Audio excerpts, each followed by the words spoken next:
বাংলাদেশে কোথায় বাড়ি? ঠাকুরগাঁও। কিভাবে তুমি কাশ্মীরে পৌঁছালে? চোরাই ভাবে। আর এবার ফিরছিলে কিভাবে?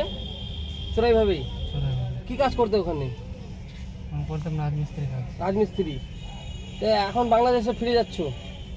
ফিরে যাচ্ছিলাম, ফেরার মতো ধরা পড়ে গেলাম। ওই কাশ্মীরে কিভাবে কাজে নিল তোমাকে? তুমি তো বাংলাদেশের বাসিন্দা নিজেই বলছো। যোগাযোগ আছে এমনি।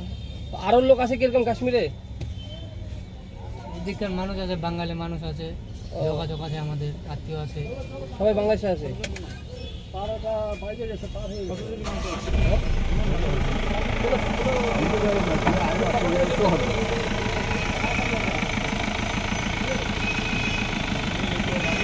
এখন